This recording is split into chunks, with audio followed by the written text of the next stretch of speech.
Hola a todas y todos, bienvenidos a Café Expreso, un espacio de diálogo y reflexión creado por el Grupo Editorial Expreso La Razón, donde conversaremos con los personajes que marcan el rumbo de la vida política de Tamaulipas. Soy Nora García y es un gusto saludarles. El día de hoy me acompaña mi compañera, la licenciada Perla Reséndez. Bienvenida a Café Expreso, Perla. Nora, muchísimas gracias por la invitación. Bienvenidos a todas y todos a esta plática, esta charla tan interesante que tendremos el día de hoy. En esta edición conversaremos con la secretaria de Bienestar Social, Silvia Casas, sobre los avances, desafíos y prioridades de la política social del Estado. Bienvenida, secretaria, a Café Expreso. Ay, muchísimas gracias, de verdad que me siento bien a gusto. Ahorita que estábamos platicando antes de esta entrevista, agradecerles, de verdad, agradecerles la oportunidad de estar aquí, agradecerles el que podamos expresar algunas de las actividades de la política social del gobernador Américo Villarreal. Muchísimas gracias. Secretaria, platíquenos sobre los temas que ocupan hoy la agenda de la Secretaría a su cargo. Bueno, pues nuestra tarea primordial tiene que ver con el bienestar de las y los tamaulipecos, particularmente y de manera, pues, parte de esta responsabilidad y este compromiso es con las comunidades o las familias, los tamaulipecos, las tamaulipecas que se encuentren en situación de vulnerabilidad, que nosotros podamos apoyar para que haya no nada más la satisfacción de las necesidades básicas, sino ir un poquito más allá a lo que le podemos llamar el bienestar y el bienestar social. Bien, secretaria, pues bueno, sabemos que el Coneval es el que maneja todas estas cifras de pobreza, hacer todas estas mediciones. Sabemos que lo que no se mide, pues es muy difícil tener resultados o palparlos, cuando menos, ¿no?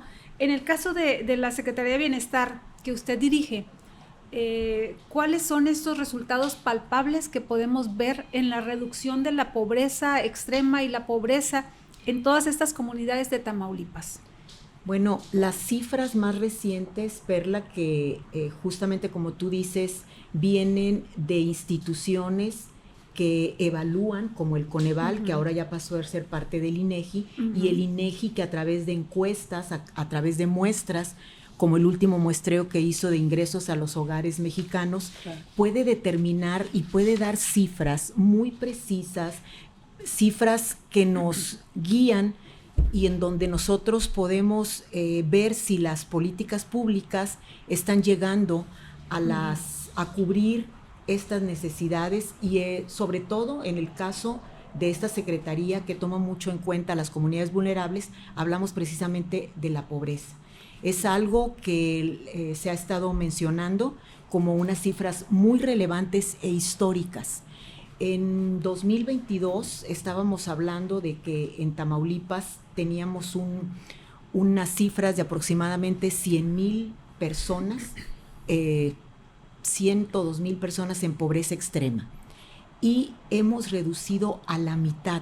Wow. A la mitad. ¿Qué significa que una persona esté en pobreza extrema? Que al menos tiene 3 de las 5 carencias sociales que determinan este estatus. ¿Cuáles son las carencias sociales? Número 1, el acceso a una alimentación nutritiva y de calidad. Número 2, el acceso a la salud. Número 3, la vivienda. Número 4, los servicios que tiene la vivienda. Y número 5, el que tenga un acceso a la seguridad social. Entonces, si una persona tiene al menos 3 carencias sociales, se determina o se tipifica que está en un nivel de pobreza extrema. Aquí, como se dan cuenta, las carencias sociales no solamente le responsabilizan o son compromiso de la Secretaría de Bienestar Social. Sí. Estamos trabajando con educación, estamos trabajando con el acceso a los servicios, trabajamos con salud, trabajamos con las dependencias que tienen que ver con este concepto de pobreza. Y en ese sentido también se evalúan cada uno de estos rubros. Entonces sí ha habido una reducción histórica medida precisamente por esos institutos y estos organismos que a eso se dedican. Sin embargo, el tema de la pobreza sigue siendo un tema. el gobernador nos ha pedido que localicemos, que focalicemos y que sigamos siendo efectivos con nuestros programas para llegar a quien más lo necesita. Bien.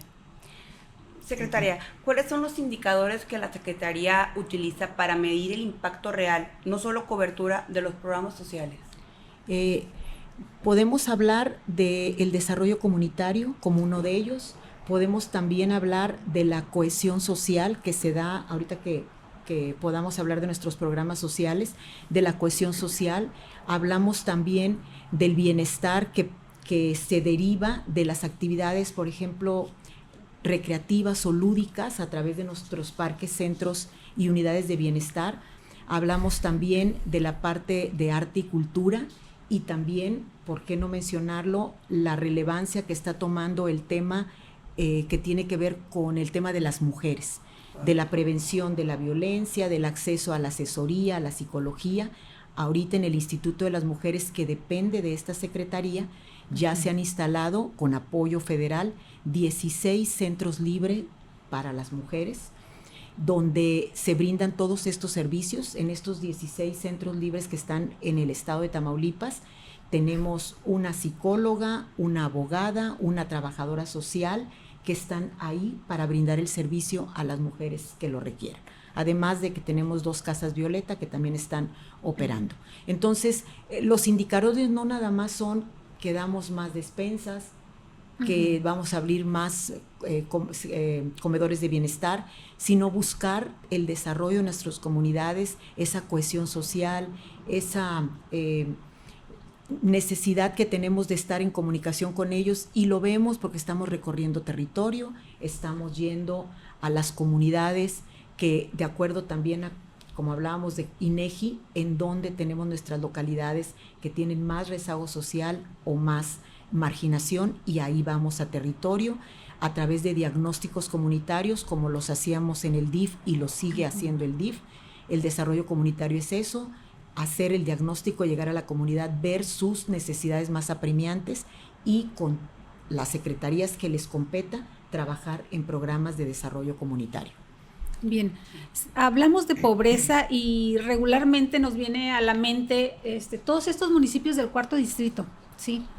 Pero Tamaulipas es tan diverso, hay zonas urbanas, puede ser Altamira, Matamoros, Reynosa, ¿no?, donde pues ahí la brecha entre el área urbana y el área rural, pues de repente sí es notoria.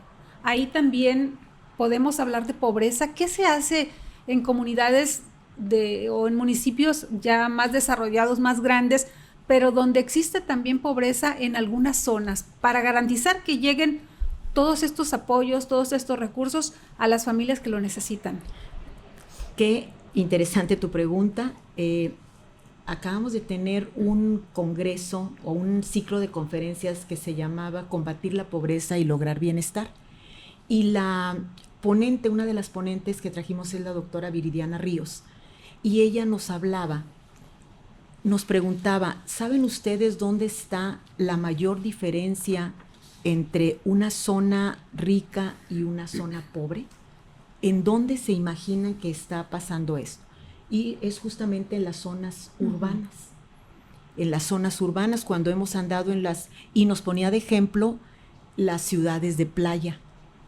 Decía, Cancún, tenemos un desarrollo inmobiliario de hoteles de lujo, de amenidades, de bonomía, de economía, y al lado están las personas que trabajan en esas zonas. En el caso de Tamaulipas, que nosotros hemos querido, y no nada más queremos, sino que estamos trabajando en la focalización de estas personas que están en pobreza extrema, tenemos dos formas que lo estamos haciendo.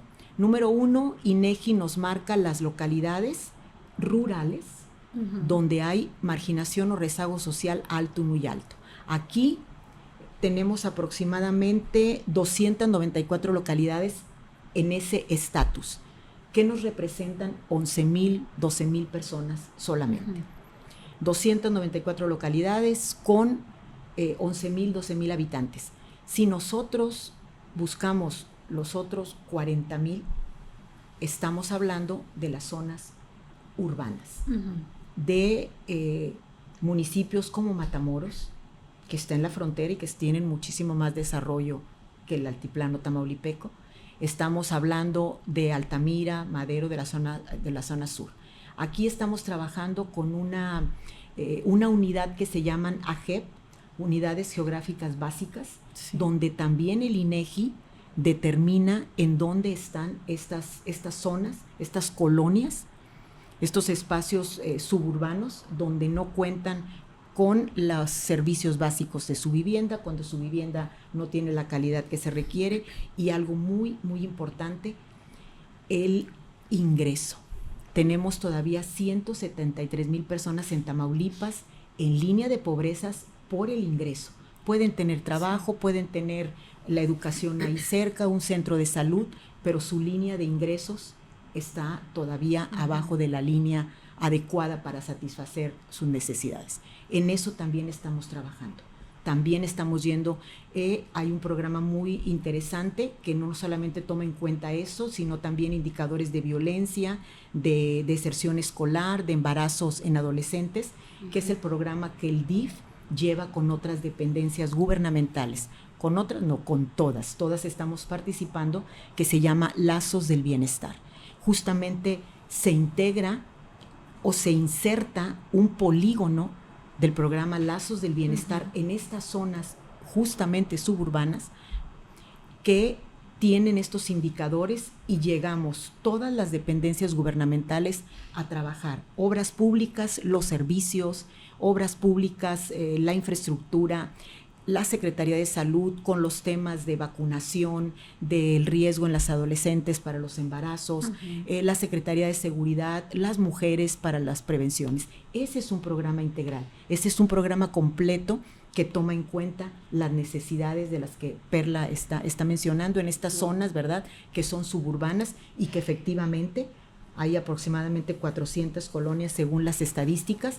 No podemos llegar a las 400, pero ya tenemos gracias a la dirección y a la visión de la doctora María Santiago de Villarreal, este programa Lazos de Bienestar, que ya empezamos con un programa piloto aquí en La Echeverría, que ha dado unos frutos muy interesantes, y ahorita se encuentra en 12 polígonos de Tamaulipas. Entonces aquí está la estrategia, tanto en las comunidades rurales, con desarrollo comunitario, y la Secretaría de Bienestar Social a través del área de atención ciudadana, donde, como les digo, a través de los diagnósticos, y en las zonas suburbanas, llegando a través de estas colonias, con los diferentes apoyos. En el caso de bienestar, llegamos justamente a esos lugares con los programas que ahorita vamos a mencionar. Muy bien. Secretaria, ¿cuántas acciones de bienestar están vigentes y cuántos recursos se han destinado este año? Una de las premisas del gobernador, y alineado justamente con la presidenta Claudia Sheinbaum en cuanto a la política social, es que garanticemos nuestros programas sociales. ¿Qué significa garantizar? Que nuestro presupuesto los contemple, que nuestro presupuesto anual tenga la partida y la cabida para estos programas sociales. Los estamos garantizando, los está garantizando el gobernador del estado, y en la medida de lo posible, de acuerdo a los presupuestos, a las necesidades, incrementar estos apoyos. Podemos hablar ahorita, si me permites, de los programas sociales que actualmente nosotros tenemos en el estado. Claro. Uno de ellos, que ocupa una gran parte del presupuesto, con la carencia social número 1, que es la alimentación, es una necesidad básica que las personas tengan sus alimentos, es Alimentando tu Bienestar, así se llama este programa. Trabajamos con una empresa paraestatal que es Diconsa, quien nos hace estos paquetes alimentarios que contienen productos de la canasta básica rural y urbana, tomando en cuenta estos dos sectores o estos dos grupos. Y dentro también de alimentos tenemos los comedores del bienestar. Estos comedores están ubicados dentro de las zonas urbanas y rurales. Aquí estamos en los dos ámbitos y atendemos aproximadamente a un número de 60 comensales. Estas personas acuden a tomar el desayuno y la comida. He estado ahí, he comido ahí, se come muy rico. También hemos estado viendo la cohesión social que se manifiesta ahí, lo toman como un espacio de convivencia, de festejos, de un buen rato, de un buen momento que puedan pasar. Estos comedores del bienestar, tengo que mencionarlo y agradecerle a los presidentes municipales que participan en este programa. La participación de los municipios de manera particular es que ponen el espacio físico. Ellos ponen dónde vamos a juntarnos, dónde va a ser el comedor, dónde va a estar la gente acudiendo, los servicios de luz, agua y gas. Trabajan también en que se mantenga el espacio en buenas condiciones, y el gobierno del estado lleva el equipamiento, que tiene un costo aproximado de 300,000 pesos. Equipamos nosotros con todo de acero inoxidable, las estufas, el refrigerador, los congeladores, las mesas donde preparan los alimentos, los insumos. Cada 15 días se hace llegar cantidad suficiente de insumos para la preparación de los alimentos. Se hacen tortillas calientitas, recién hechas, ahí las preparan ellos, que es un alimento básico.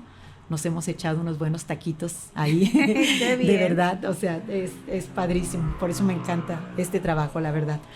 Y los comedores de bienestar también, nosotros ponemos el equipamiento, los insumos, y brindamos un apoyo a 180 mujeres. ¿Por qué digo 180? Porque son 60 comedores por 3 cocineras, que están ahí, 6 por 3, 18, 180 personas que el gobierno del estado, a través de un apoyo que se les brinda de manera mensual, brindan sus servicios de lunes a viernes para preparar los alimentos, para llevar el control ahí de los alimentos y de los insumos que les llegan, hacerlos rendir, si les faltan nos comunican, y en eso también estamos muy contentos de que contribuimos al ingreso, porque además de las carencias sociales, el ingreso también es muy importante, por lo que les mencionaba, la cohesión social y el ámbito territorial. Bueno, ¿hay más programas? ¿O otra pregunta? Digo, sí, hay más programas. Bien, como parte de estos programas que nos ha hablado, y entiendo que es como parte de esta gran estrategia que se tiene para, pues, sacar a más personas de la pobreza, llegar a, supongo yo que la meta es terminar el sexenio sin personas con pobreza extrema, con indicadores de pobreza. Pero ¿qué se está haciendo con todos estos programas que se hacen? De repente los pudiésemos escuchar un poco aislados, pero para generar autonomía en todas estas comunidades. No es sencillo. Y no dependencia. Sí, no es sencillo. Sin embargo, lo que estamos nosotros ahorita trabajando no nada más es la parte de los alimentos, de la vivienda, de los servicios que se requieren. Algo muy importante, y lo platicábamos hace ratito, pues es la parte de la educación. Creo que eso es un tema que nosotros, porque ahorita lo estamos platicando, que logramos un desarrollo o un crecimiento, tiene mucho que ver tu preparación, que estudies. Y ahora que justamente estábamos hablando con el secretario de Educación de estos temas, los indicadores de INEGI en el tema de educación, en el tema de salud, son temas que todavía se tienen que estar trabajando. Y justamente era la pregunta que le hacíamos a la conferencista esta que vino, y su ponencia se llamaba ¿qué sigue después de los programas sociales? ¿Qué sigue? Porque los programas sociales han reducido la pobreza, pero en un 7%. En realidad, el porcentaje más fuerte de la reducción de la pobreza se debe al incremento del salario mínimo, que pasó de 80 pesos a 280 y tantos. Imagínense ese salto en 6 años. O sea, las personas con un salario de 80 pesos a 280, ahí viene ya algo de desarrollo, Perla, ahí ahora ya viene algo que les está llevando a otra situación. Entonces, ¿qué sigue? Seguir trabajando en que los ingresos de las personas sean mejores, en que podamos tener un servicio de salud que se está trabajando muy arduamente para poder lograr este indicador, y también la parte del ingreso. Se decía que, bueno, otra cosa importante es la reducción del outsourcing, esa subcontratación que se hacía y que las empresas les permitía evadir y eludir los impuestos, también es importante. Entonces le preguntábamos, bueno, ¿qué sigue? Sigue trabajar en estas partes que llevan a una población a que tenga un desarrollo, un crecimiento y que les permita seguir avanzando, no nada más las necesidades básicas, sino ir un poquito más allá. Muy bien. Secretaria, sabemos que Tamaulipas tiene altos niveles de violencia y descomposición social. ¿Qué programas de bienestar emocional y psicosocial impulsa la Secretaría para fortalecer ese tejido social? Muy padre tu pregunta.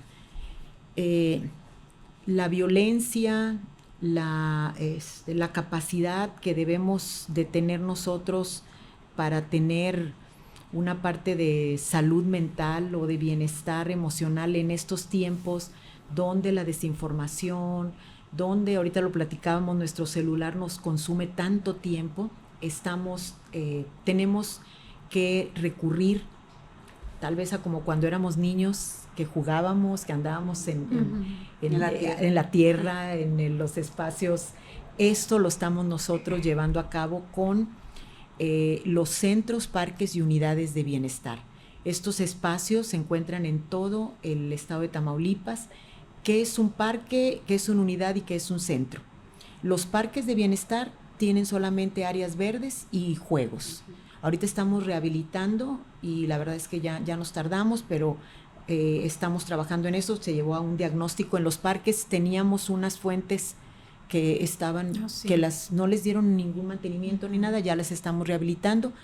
Les dije en broma, las vamos a tener para ahora en la temporada de frío, porque las queremos para el calor, las estamos haciendo ahorita. ¿Cuántos parques hay, secretaria? Tenemos, fíjate, son como 70 y tantos parques, más o menos. Me sé siempre la cifra global, porque estamos con esta necesidad de que los tengamos completamente con un buen mantenimiento. Ahorita traemos un programa, bueno, ya empezó el proyecto de la rehabilitación de la parte de la imagen institucional. Estamos trabajando también en los temas de los sanitarios, de los servicios. Los centros de bienestar son unos que tienen unas como velarias y tienen una infraestructura de oficinas o de aulas. Ahí tenemos ITASE, tenemos el Instituto Tamaulipeco para la Educación para los Adultos, tenemos clases de zumba, de voleibol, y tenemos psicólogos, no en todos los espacios, pero en algunos de ellos tenemos psicólogos donde estamos brindando ese servicio. También las unidades de bienestar, es más, en estos polígonos de lazos del bienestar se van a establecer en algunos centros de bienestar y en algunas unidades de bienestar. Van a utilizar esta infraestructura física.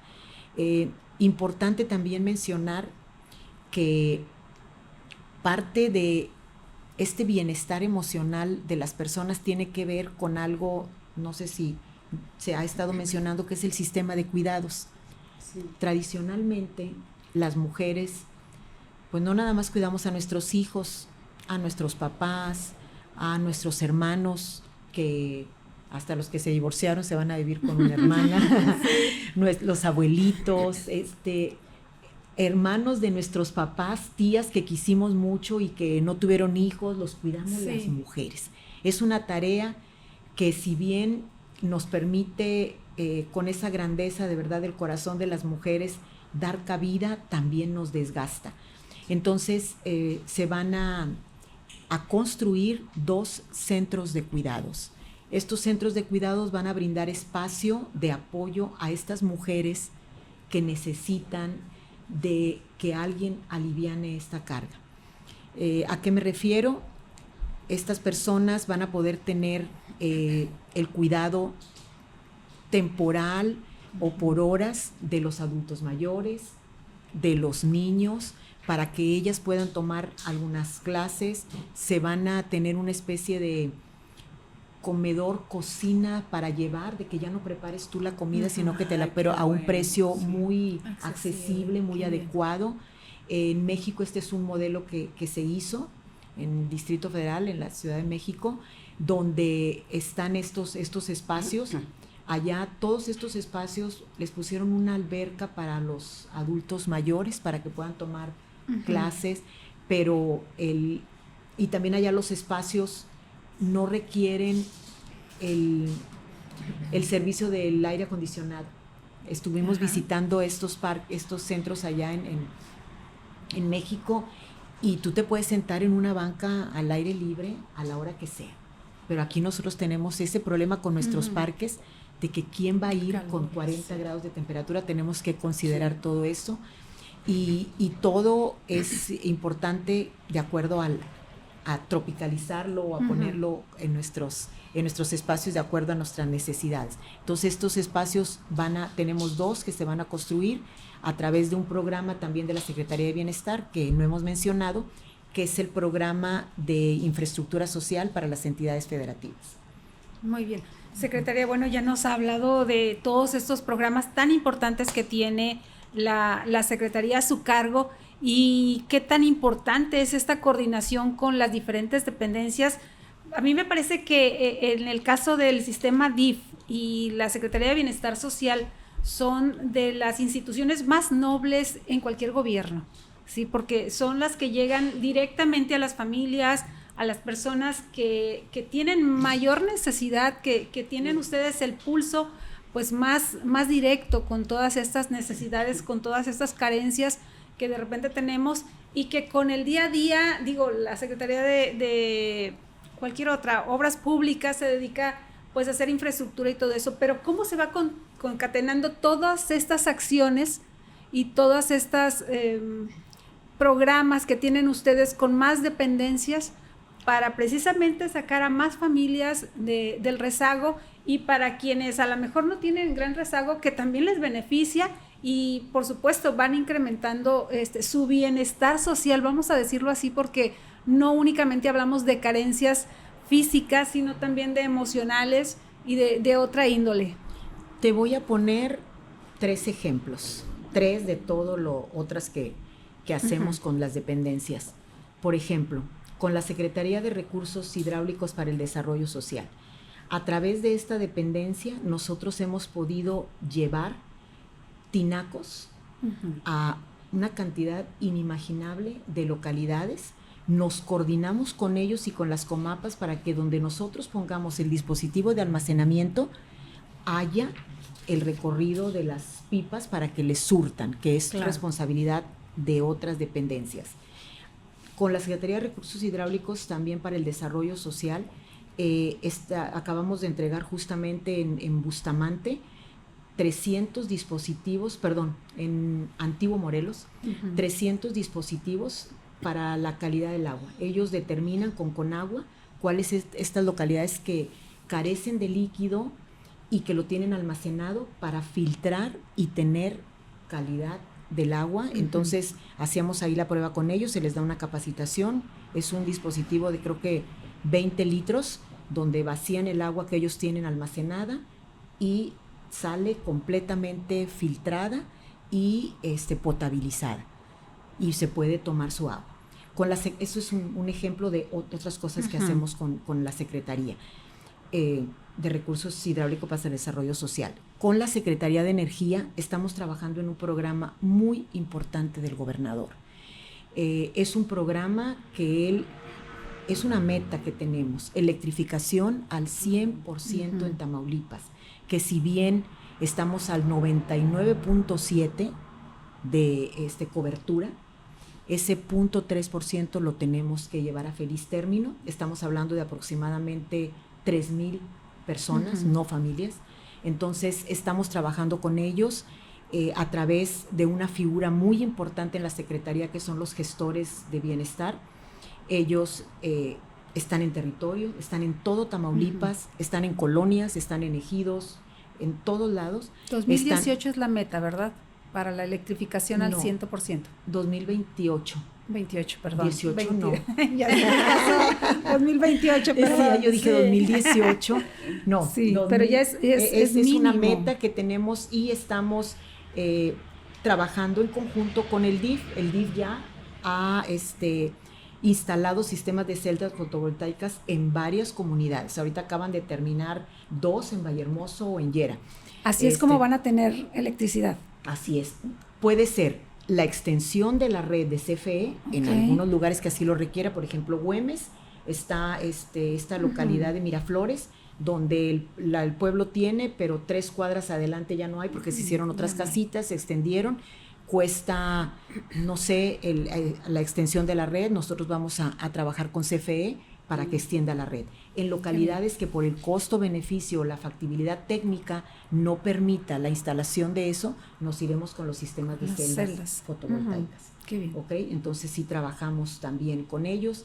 En la Secretaría de Salud, los centros de salud hemos estado poniendo, llevando a través de estas visitas que nosotros vamos con los apoyos sociales, nos coordinamos con sus centros de salud y acabamos de estar en la Cardoncita en Tula y luego fuimos a Bustamante, ¿a qué localidad? Bueno, estuvimos en una localidad, nos pusimos de acuerdo con salud, llevaron 4 doctores y pusimos medicamento y ahí se tomaron medidas de peso, talla, de ¿cómo se llama la otra parte para medir diabetes, obesidad, todos los problemas que tenemos.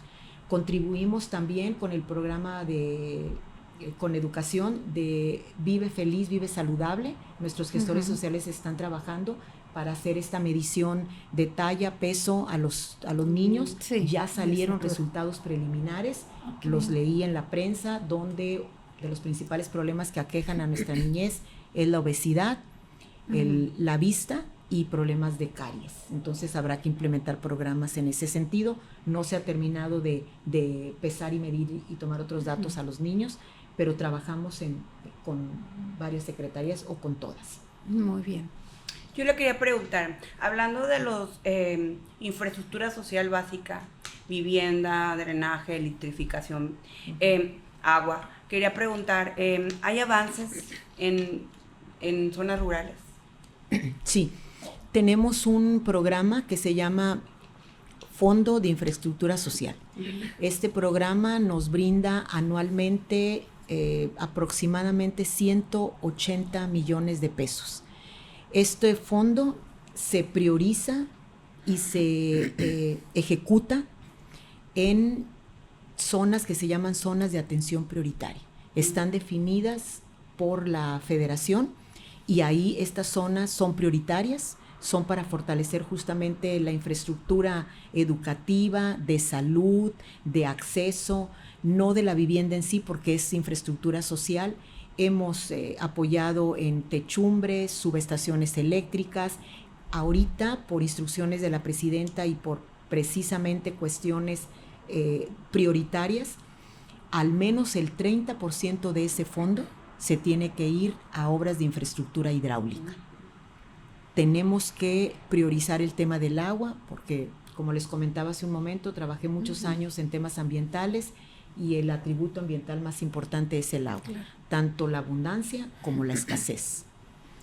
Bien, y sabemos que el dinero, no hay dinero que alcance, ¿no? Y más para abarcar tantos programas y tantas acciones que tienen en el gobierno.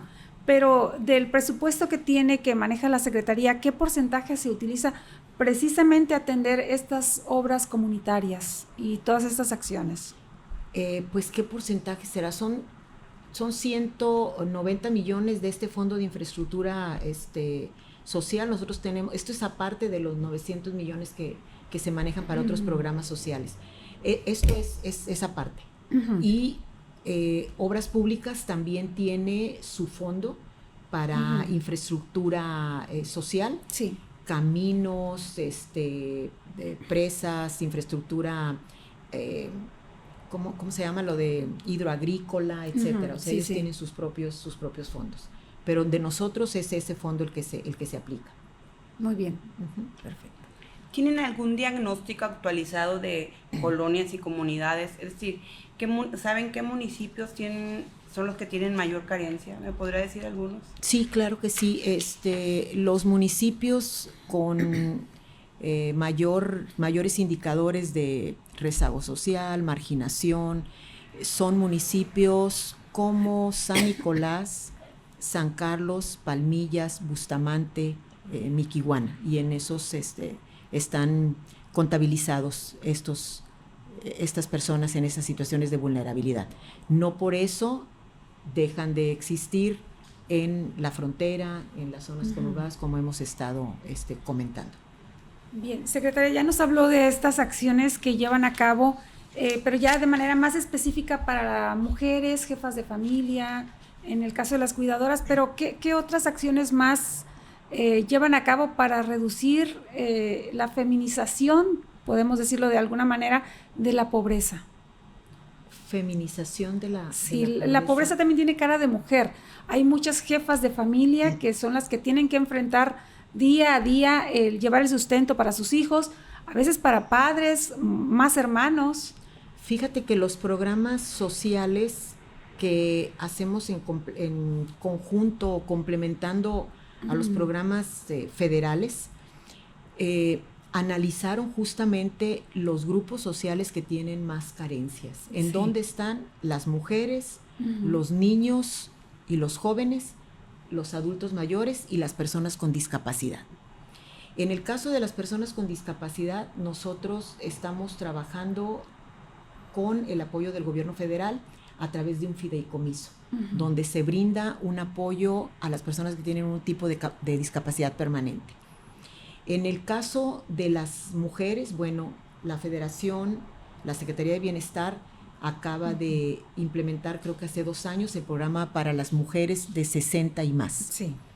El tema de los adultos mayores, justamente los primeros programas sociales de Andrés Manuel López Obrador se dirigieron a las personas que son adultos mayores. En el caso de los niños jóvenes y priorizando el tema de la educación, todo el sistema de becas, se está fortaleciendo también el programa de las preparatorias y las universidades a través de la Universidad Rita Cetina, que ya se van a instalar.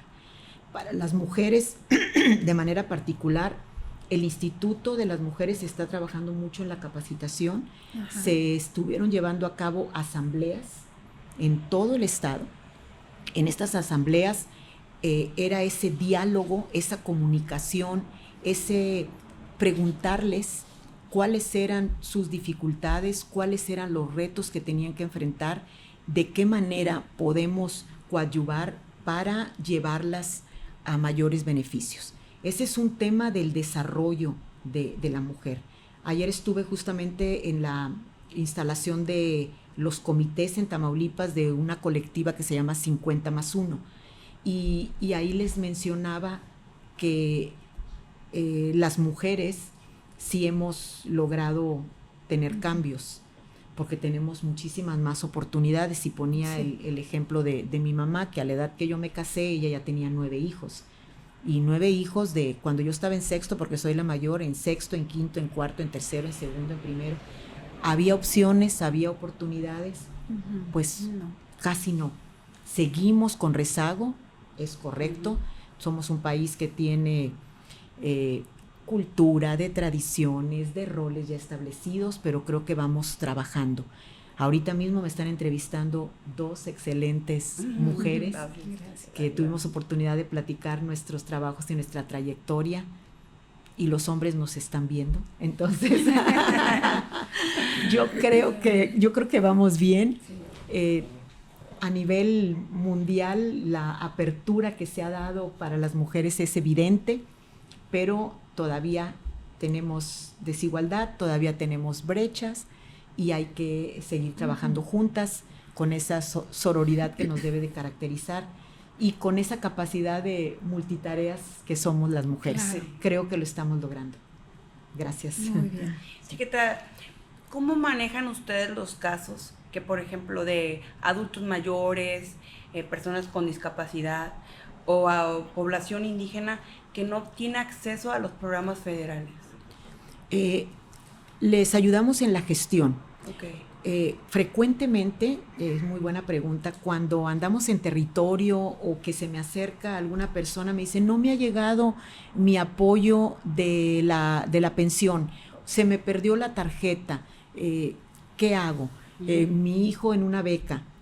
Les tenemos que explicar los programas de bienestar social estatal y los programas federales. Hicimos, de hecho, la Dirección de Comunicación de la Secretaría de Bienestar de la CEBIEN hizo un comunicado, no es un tríptico, porque ¿cómo se le llama? Una cartulina de brindar la información a las personas. ¿Cuáles son los programas de bienestar estatales y cuáles son los federales? De acuerdo a eso, nosotros pusimos en nuestras oficinas una persona que va a contestar estas llamadas a través de las redes sociales, de los correos, para dirigirlos y apoyarlos en la gestión. Sí, pero sí hay una confusión a veces de mismas amigas mías o personas. Oye, fíjate que a mi tía no le ha llegado, me hablan por teléfono, les digo, es que no es aquí, les pasamos los teléfonos, hablamos, preguntamos y los apoyamos en la gestión. Son diferentes, trabajamos en conjunto con ellos, por ejemplo, en la pensión para la discapacidad, discapacidad permanente. El gobierno del estado aporta parte de ese recurso que se va a las personas para incrementar la cobertura.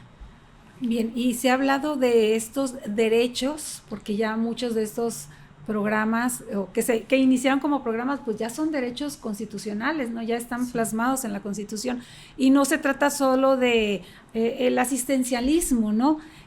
¿Sabe usted si hay algún plan todavía en puerta para que otros programas también sean plasmados en la Constitución? ¿Qué en principio son estos programas de los que yo hablo son universales, es decir, cualquier persona tiene acceso a que cualquier mexicano o mexicana que cumpla los requisitos tiene acceso a estos programas. Hablé en un principio de garantizarlos, es decir, de tener los presupuestos y los programas adecuados para atender las necesidades e incrementarlos. Nosotros, a través de un programa que se llama Atención Ciudadana, hemos logrado otro programa nuevo que sí lo tengo que mencionar porque es importante, que se llama Bienestar Solidario, que consiste en brindar un apoyo a las familias en sus gastos funerarios.